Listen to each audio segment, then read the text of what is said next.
منذ تأسيسها قدمت هوليوود العرب والمسلمين في أفلامها بصورة نمطية سلبية واصفة إياهم بالهمجية والوحشية والغباء والعدائر الإنسانية.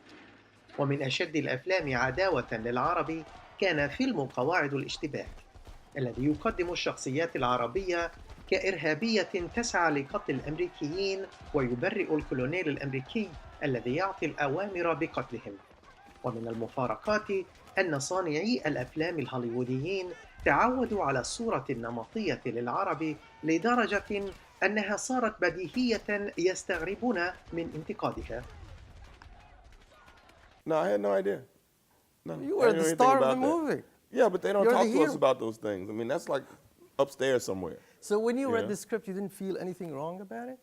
It was a story about American soldiers in a place, doing something. It was no different than a story to me about Vietnam and the things that, soldiers did when they were out there in the heat of battle, and sometimes people make mistakes. So it was one of those, war mistake movies for me, and I thought it was important to tell. And like I said, the characters were compelling, the situation was compelling. You are late. وهذا كان أيضا رد فعل جيفري كاتسنبرغ منتج فيلم الرسوم المتحركة علاء الدين عام 1991، الذي أثار غضب عرب الولايات المتحدة الذين اتهموه بالعنصرية وطالبوا الشركة المنتجة ديزني بتعديله، ولكنها أصرت على عرضه في دور السينما كما هو، ووافقت فقط على تعديل بعض كلمات النص في نسخة الفيديو. When that arose in 1991 with Aladdin, our intentions were always good. There were never any intentions to step on somebody's toes, to step on somebody's values, to step on somebody's belief.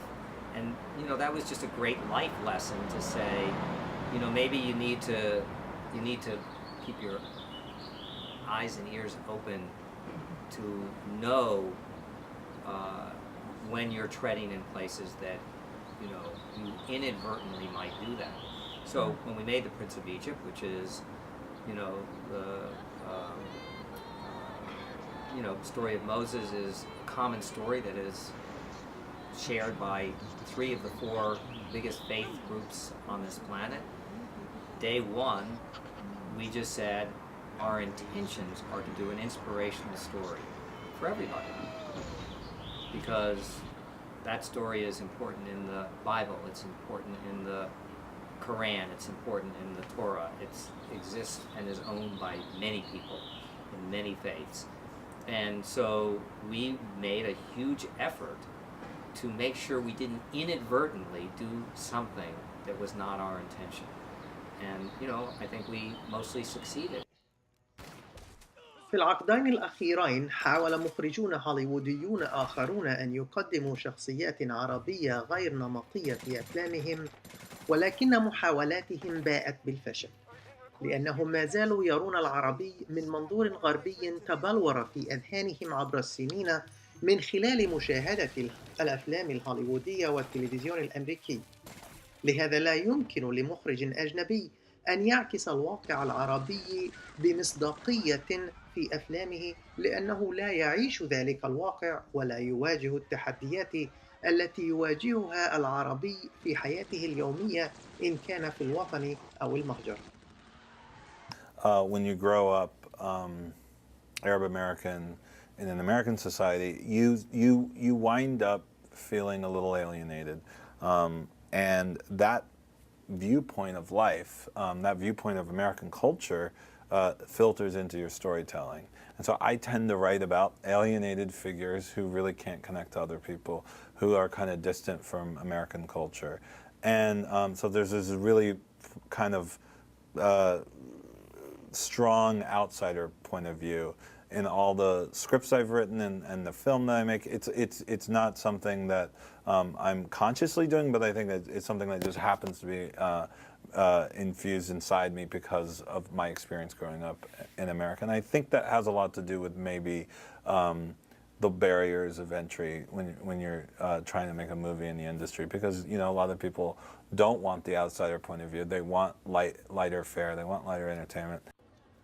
في مسلسل السيد روبوت يطرح إسماعيل شخصية فتاة مسلمة محجبة ليس كإرهابية أو ضحية، وإنما كأمريكية منسجمة تماما في المجتمع الأمريكي ولا تختلف عن زملائها الأمريكيين الذين يعاملونها كواحدة منهم.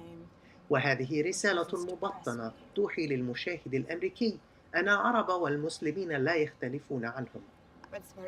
Americans portrayed a lot in television shows or films. It tends to be either about terrorism or lightly touching the fact that they are different, that they are Arab Americans, and I didn't want that to be. I didn't want a spotlight on that. She's just a different person who's involved in the group, and she happens to be Arab American, and that part of it was intentional. But that goes for all the characters in the show. I didn't want diversity to be some forced thing in the show. I wanted it to be organic and kind of feel natural to the world. واضح إذن أن المخرجين العرب هم الأمل الوحيد في تغيير الصورة السلبية تجاه أبناء شعبهم وحضارتهم في الأفلام. ومن أجل تحقيق ذلك عليهم الاستمرار في طرق أبواب هوليوود حتى تفتحها لهم كما فعل سام إسماعيل.